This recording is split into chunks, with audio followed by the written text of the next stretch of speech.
Olá! Cresce o desemprego e a fome no Brasil. Diante dessa realidade, trabalhadoras domésticas acabam precisando se submeter a situações precárias para garantir a sobrevivência de suas famílias. Situação que demonstra a desigualdade social brasileira em crescimento desde 2016, que é marcada profundamente pelas questões de gênero e raça. Na entrevista central, o secretário da Educação do Maranhão, Felipe Camarão, fala sobre os riscos para o futuro das crianças e adolescentes caso o Fundeb não seja aprovado e comenta os interesses do governo Bolsonaro em modificar o texto da PEC do Fundeb pouco antes da votação. Você acompanha estes e outros assuntos agora na Central do Brasil.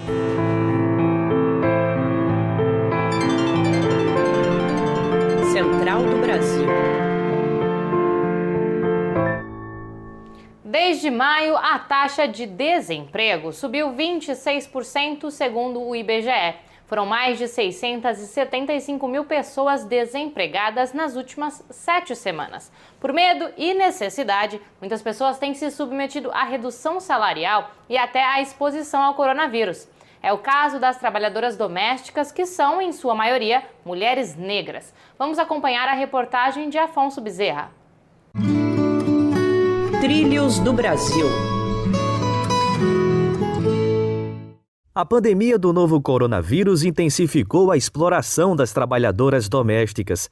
Fugindo do desemprego, muitas se submetem a condições precárias de trabalho. Elas ficam entre o medo da contaminação do vírus e a dificuldade financeira em casa.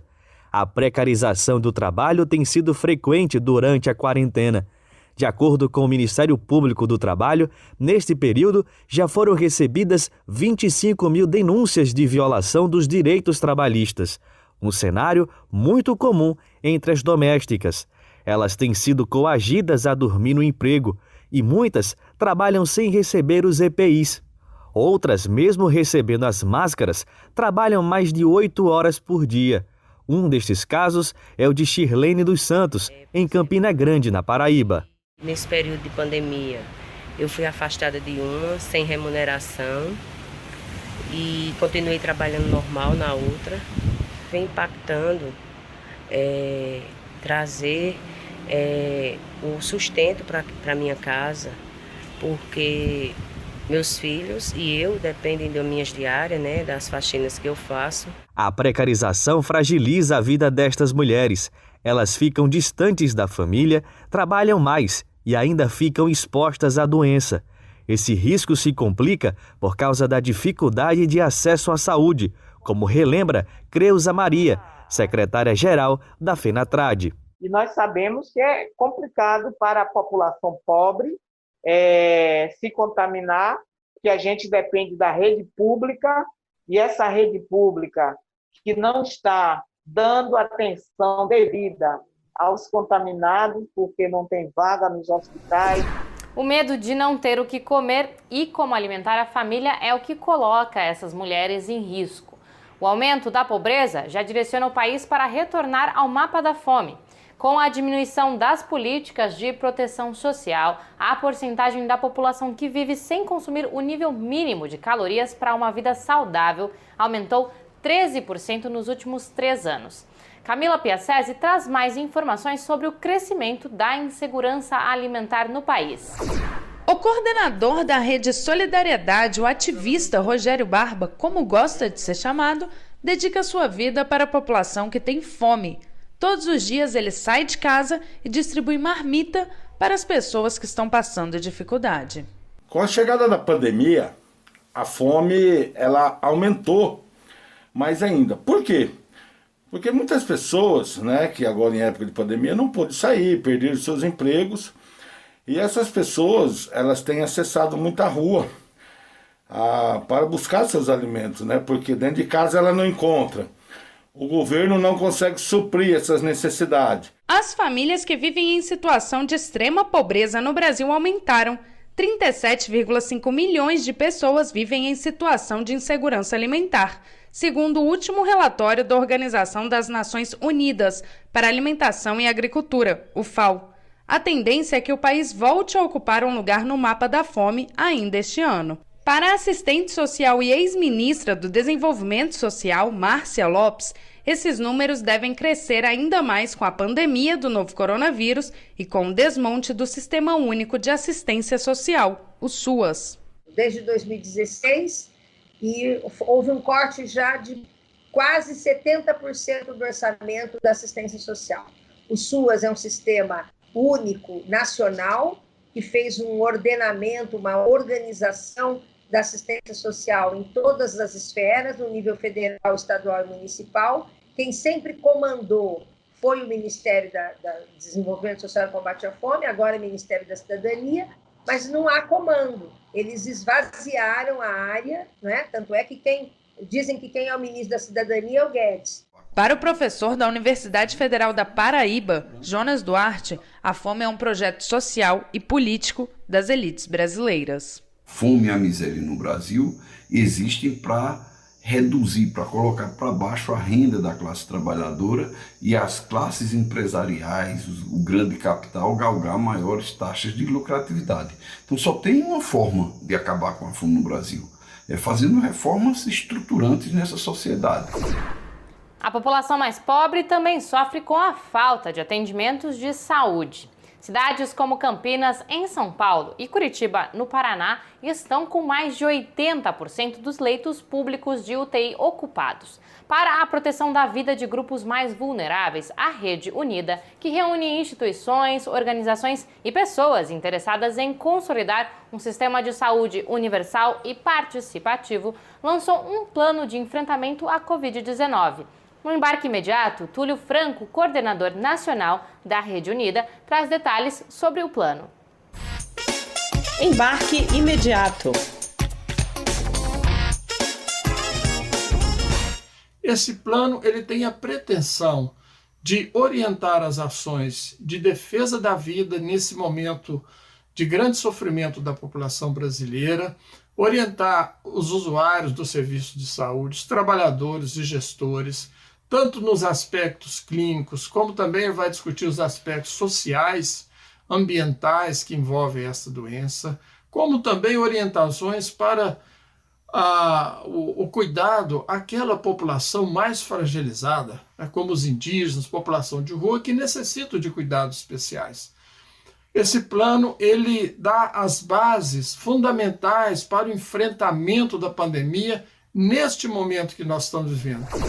Quem quiser acessar o plano e contribuir com este debate, basta acessar o site www.redeunida.org.br. E agora vamos para a Parada Cultural? A gente tem dica de música boa para vocês, direto da Paraíba. Parada Cultural. Quero recomendar hoje aqui no Central do Brasil o disco Ex-Sivuca, gravado em 1956, por esse sanfoneiro que é praticamente um patrimônio nosso, não só nordestino como brasileiro, na nossa música. E aí nesse disco, Sivuca mostra todo o seu virtuosismo, passeia entre universos musicais distintos. Da Paraíba, a gente vai para o Maranhão falar sobre educação. Depois de 5 anos de debates, a renovação do Fundo de Manutenção e Desenvolvimento da Educação Básica, o Fundeb, está em discussão no Congresso nesta semana. Jonatas Campos conversou com o secretário da Educação do Maranhão, Felipe Camarão, sobre os perigos que as crianças brasileiras correm caso o Fundeb não se torne uma política pública permanente. E também sobre as mudanças propostas por Paulo Guedes, ministro da Economia. Vamos para a entrevista central. Entrevista central. A nossa entrevista central de hoje é com o secretário de Educação do Estado do Maranhão, Felipe Camarão. Professor, agradecemos a sua disponibilidade de estar aqui conosco hoje. De última hora, o governo Bolsonaro enviou modificações na proposta do Fundeb. O texto, relatado pela professora Dorinha, a deputada professora Dorinha, foi construído em diálogo com movimentos de educação, governadores e parlamentares de todos os partidos. E minha pergunta para você é: quais as modificações que o governo Bolsonaro quer fazer e qual o impacto dela no texto do novo Fundeb? É importante que se diga que o Fundeb não é importante apenas para a educação pública, ela é importante para a educação nacional, para a educação no nosso país. E muito nos espanta, para nós secretários de educação, de todos que fazem educação pública no Brasil, que depois de 1 ano e meio, o governo Bolsonaro, sem falar nada, sem fazer nada na área da educação, isto é, sem ajudar em absolutamente nada, agora queira atrapalhar um trabalho que foi construído, como você bem colocou, de forma dialógica, de forma democrática. São 2 pontos fundamentais que desvirtuam completamente a proposta do Fundeb apresentada pela deputada Dorinha, que, por sinal, conhece muito bem a realidade da educação, porque já foi secretária de educação. Eles não querem que o Fundeb entre em vigor em 2021, ou seja, ficaríamos 1 ano sem Fundeb, e quando for em 2022, querem retirar o CAC, que é o custo aluno-qualidade, querem diminuir a participação da União, desvirtuando completamente todo o movimento que nós fizemos por um Fundeb permanente de responsabilidade social.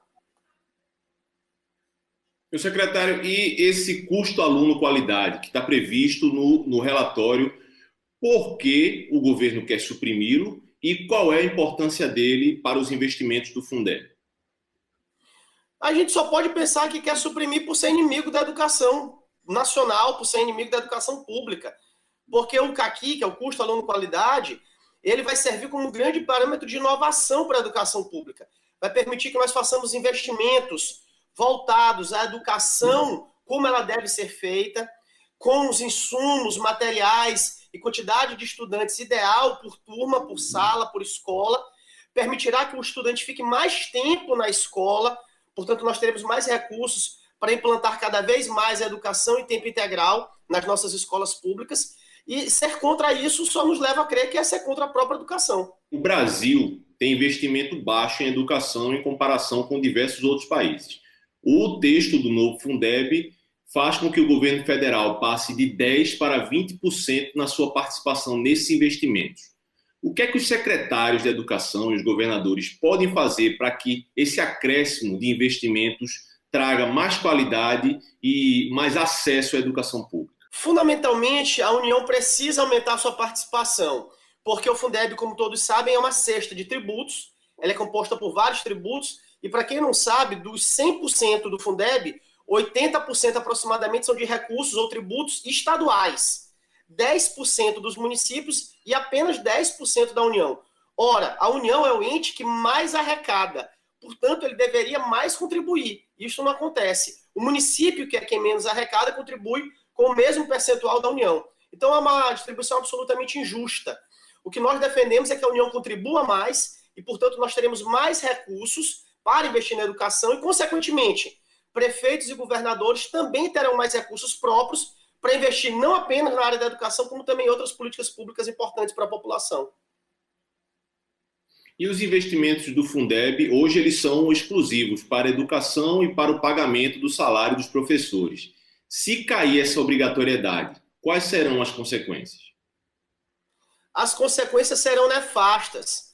Mais da metade dos municípios brasileiros simplesmente vão ter que fechar escolas, vão ter que demitir professores, porque não vai conseguir pagar, eles não conseguirão pagar sequer a folha do funcionalismo. A proposta do governo é tão absurda que, em vez de colocar um piso para o pagamento, ou seja, atualmente 60%, nós defendemos no relatório no mínimo 70% do Fundeb para pagamento do salário dos profissionais da educação. O governo quer transformar isso não mais em piso, em teto. Ou seja, a gente só vai poder gastar no máximo 70% com salário de professores. Isso vai gerar um problema muito grave para o investimento na educação pública. E, secretário, uma última pergunta. Qual o impacto da ausência do Fundeb na educação pública brasileira, haja vista que o governo quer manter uma moratória de 1 ano sem Fundeb? Sem Fundeb, sabe qual vai ser a consequência? Nós não teremos educação pública no Brasil. A educação básica brasileira será enterrada. O governo federal vai conseguir uma proeza de destruir décadas e muitas décadas de lutas, porque, como eu falei, mais da metade dos municípios e muitos estados não conseguirão mais pagar o seu funcionalismo, quanto mais fazer investimentos em educação. A Central do Brasil fica por aqui, mas você pode enviar opiniões e sugestões para o nosso WhatsApp. O telefone é 011 93081 3336. A gente volta amanhã.